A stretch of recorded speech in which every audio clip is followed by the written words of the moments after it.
I see an ad in the paper, walk my father for an hour a day, $25 an hour. Monday to Friday, some lawyer put it in there. So I thought, well, it's $1.25, it's more money than I'm making now, I'll go do it. So I go and I meet the guy, and the father's really old, he's like 90-something. And he didn't talk much. I would take him for walks and try to make conversation. And he never said anything. You know what I mean? And I know he could talk. I saw him talking. You know. But anyway, the son calls me on Friday after the first week, and he goes, hey, listen, you don't have to walk my dad anymore. And I go, oh, I'm sorry, did something happen? And he goes, he hates you.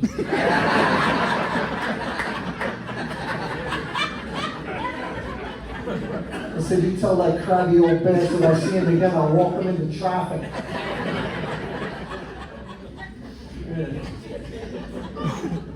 I was reading where the oldest guy in the world is now a 116-year-old man. 116. And I'm thinking, wow, what do you do at 116, you know? Can you work at 116? I'd love to give him a job interview. So where do you see yourself in 10 years? I'm fucking with you, there's no way. I don't think you'll make it through the interview. Get him out of here. Do you ever see how somebody died in the paper and you think to yourself, wow, I hope that word is not on my obituary. It'll say like decapitated or something like that. So I've come up with a few words that I hope are not on my obituary. Dental records. Castrated. Ripley's Believe It or Not. Traces of semen. Good boy, that's never good. That's never good. Had a lot of jobs over the years. I was actually fired from the suicide hotline. They're saying stuff like, I'm supposed to talk you out of this, but you're making some good points here. I may jump myself into this call. Listen, I gotta go. I'm starting to see why people think you're boring. What else?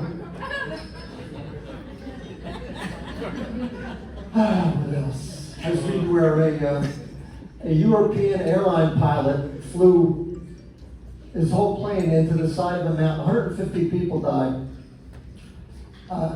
Flew into the side of the mountain. They found out later that he was suicidal, that he had been seeing a psychiatrist and left a note and stuff like that.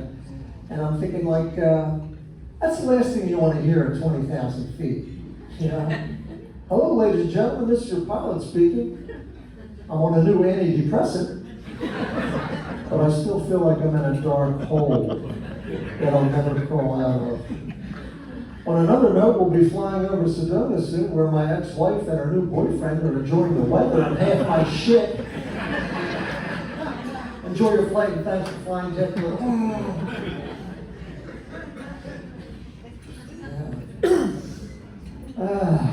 What's next? You always, whenever someone young kills himself, you always hear the same thing. People say the same thing. Oh God, it was so sad. He was so young. She was so young. Like if I killed myself tomorrow, they'd be like, it was a good call.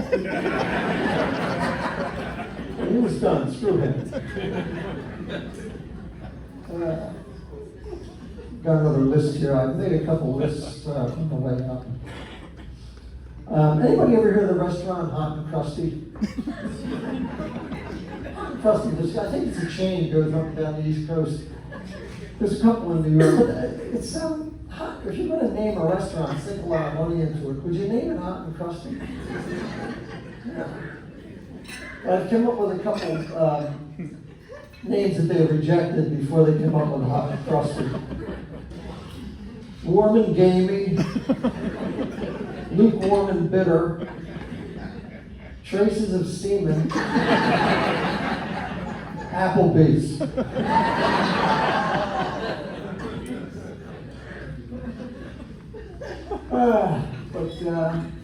living in the city can be fun. I didn't think I'd like it, but it's okay. You know, I saw a homeless couple making out the other day. I go, hey, get a box. We laughed. Well, I laughed. They didn't think it was that funny. Excuse me.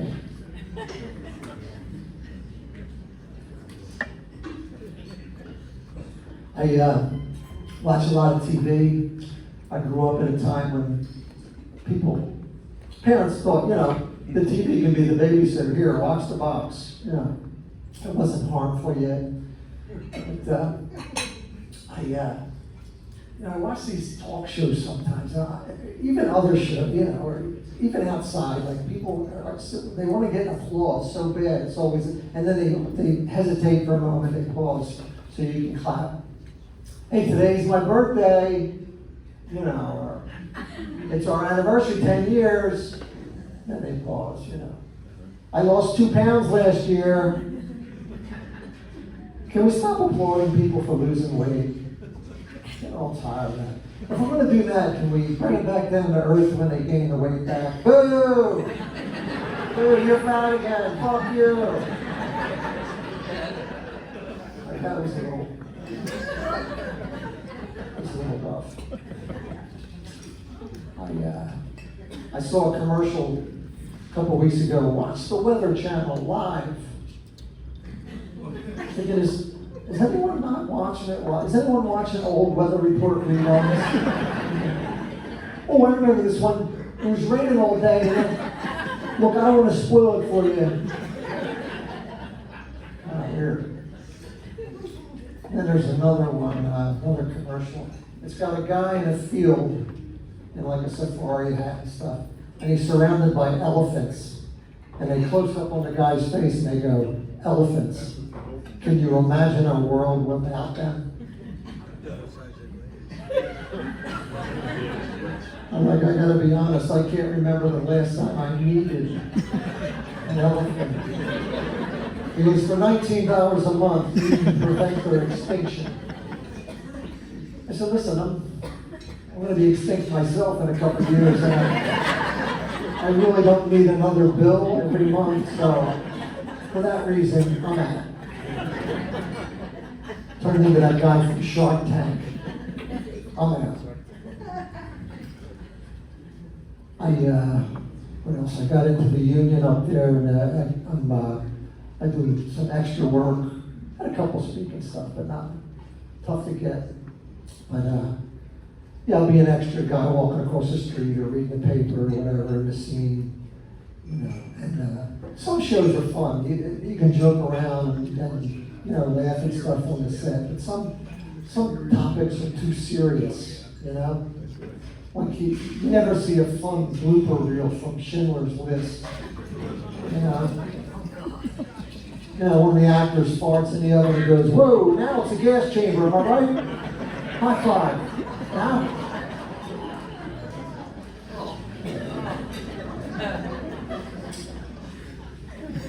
So this gets a little dark. Anyone here not have an autistic child?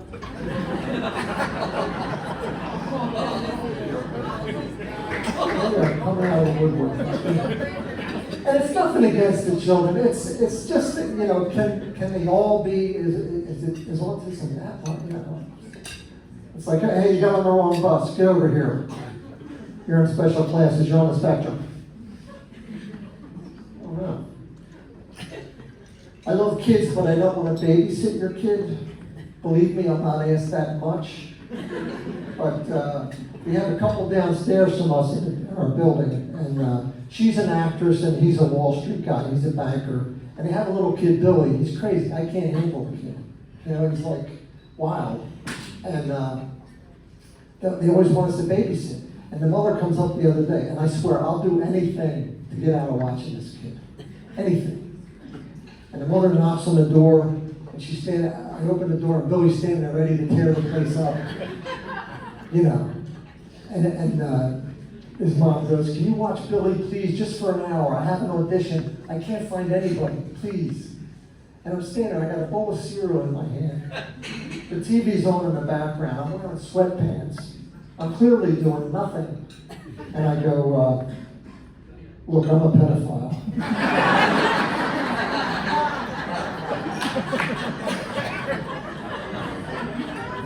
I'm not even allowed this close to the school. You know. She doesn't have bullshit. I had to watch the kid. I'm starting to hate that kid.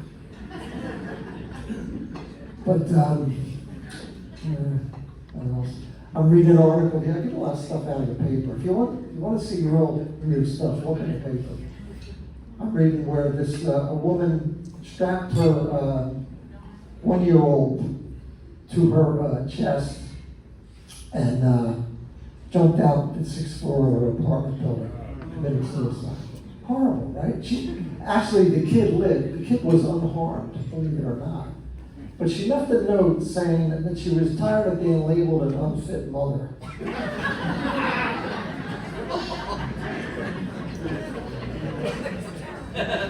I'm like, this is not helping. See, first you put the baby in the crib, and then you do the first somersault.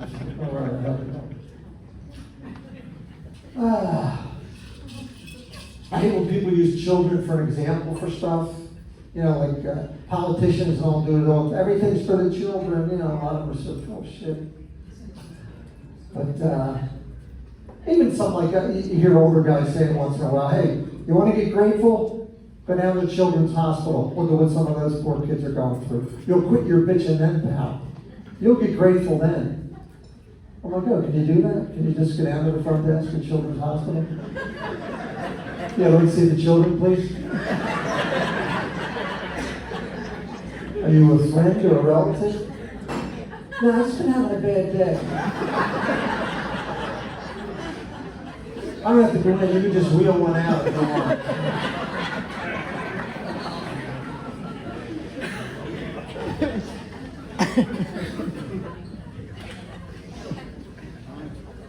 I like a good crazy ass crowd. Hey, men and women are different, aren't they? That's a segue. I made that up myself. But even little boys and little girls are different. You know what I mean? Like a little girl will be sitting in the 2nd grade or 3rd grade and have a crush on the teacher. God, I hope someday I meet someone like Mr. Wynn. He's so great. He would treat me like a princess. We'd have a little house in the country, you know, little white picket fence, kids running around the yard, a little boy sitting there going, I have to fuck Miss Wagner now.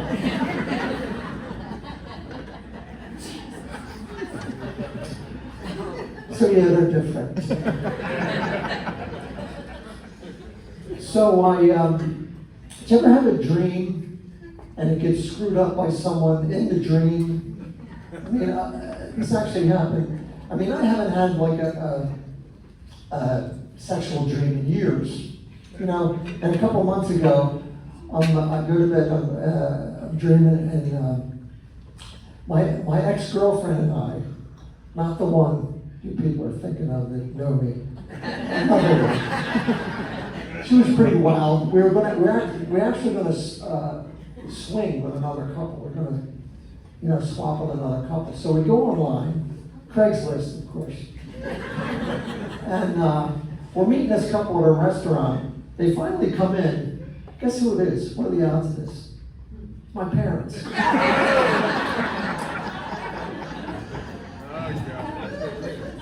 So we go back to their place. I didn't think people would have thought that. And here's where it gets screwed up. My mother screws the whole thing up, right? What are you doing? You're going to put someone's eye out with that thing. Did you leave the bathroom light on? I'm like, hey, Mom, you shut up. You're going to ruin this like you ruin everything else. We finally find something we can do together as a family. You got to screw it up.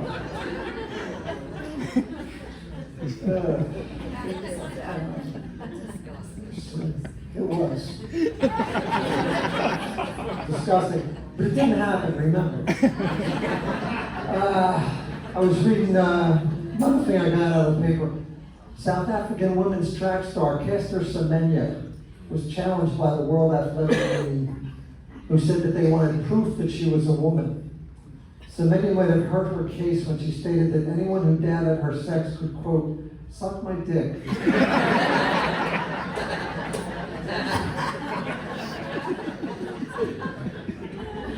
But I do know a couple transgender comics. One of them very funny, Alison Grillo, very funny. I heard her on stage one night. She said that she was that she actually paid over $20,000 for a new vagina. And I thought to myself, so have I, Alison.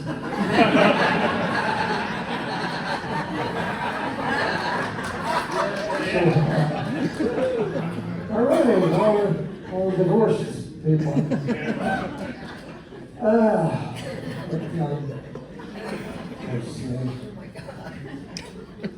Where am I now?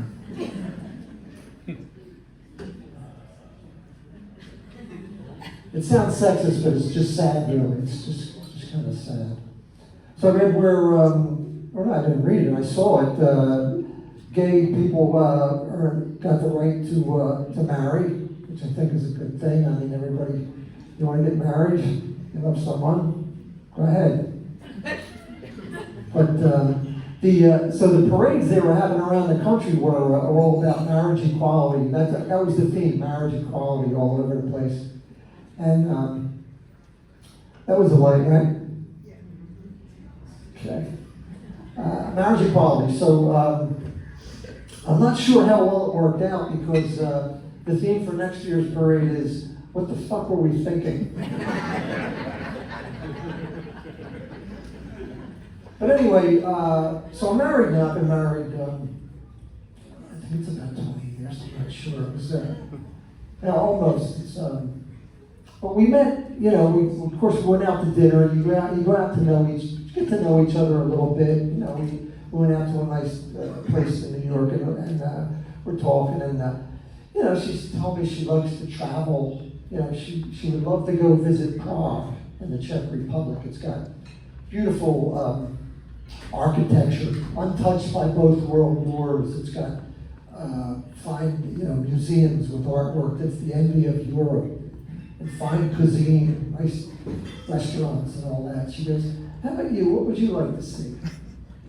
I said, I've always wanted to see someone get hit by a car. But I always get there afterward. And it's just not the same, because, the ambulance is pulling away. It's just my luck, But something else can happen when you meet when you're older. Like I was 48, my wife was 38. We had both been in relationships before, and you'll remember something, and it won't be with them. You know what I mean? Like I remember I said, remember one time we were down the shore and I cut my foot, and the lifeguard, she goes, that wasn't with me. I said, no, I remember, and the lifeguard had to wrap me up. She goes, it wasn't with me. I'm like, all right. But you might even remember, you might even ask after you start to get to know each other and start to get intimate, how many people have you been with? How many people have you had sex with? And you're not going to want to hear what my wife told me. She goes, oh God. I have no idea. I said, you don't think you maybe ballpark it for me? She goes, that sounds right, about a ballpark. Opening day. All right, I get it. World Series, shut up. And, we're laying in bed the other night, and my wife turns the TV off. She goes, tell me a secret. Tell me something about yourself nobody knows. It could be about us, anything, saw it on Dr. Phil or something. I don't know. She goes, we'll get to know each other better. I said, you know everything. She goes, come on, tell me a secret. I said, all right. Sometimes I think about killing you.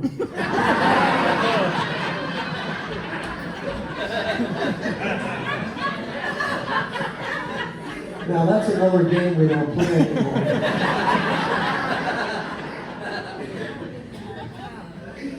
We love going to the movies, but we rarely go to the movies anymore because it's so expensive in the city. Last time we went to the movies, it was $17.50 for a ticket. $17.50. But my wife loves scary movies, so I took her to see that one at the little artificial intelligence doll, Megan. Right? $17.50 each, my treat. We go in the movie.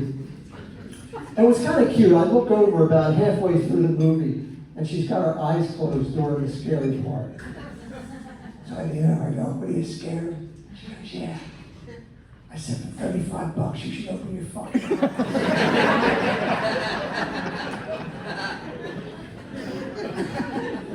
I'm making that much money now, but we agree on some things, most things in the bedroom, but we do disagree on some things. For example, my wife thinks it's never appropriate during sexual role play to include a special needs character.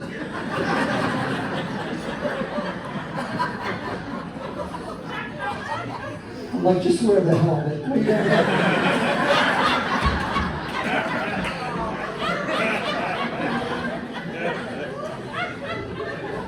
She can really be difficult.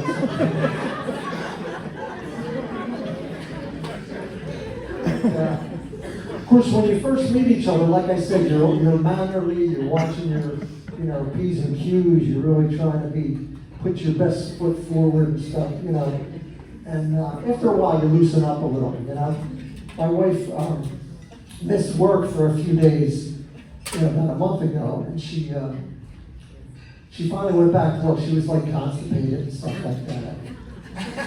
She finally goes back to work and she calls me from the job. She goes, "Hey, I finally went to the bathroom." I said, "Oh, that's good." She goes, "I almost filled the whole bowl." I said, "What happened to you? What happened to us? When did we cross this dark line? We didn't used to burp out loud. Now we're trying to make each other throw up." But some things, as far as sex goes, they sound really sexy. They sound really fun.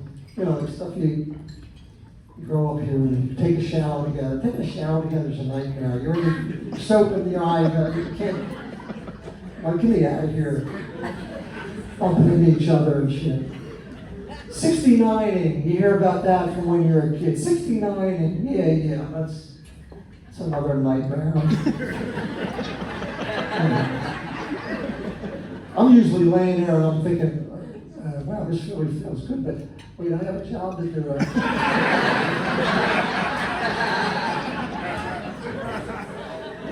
I'm embarrassed to say I usually just lay there and moaning into the vagina. But I'll end with this.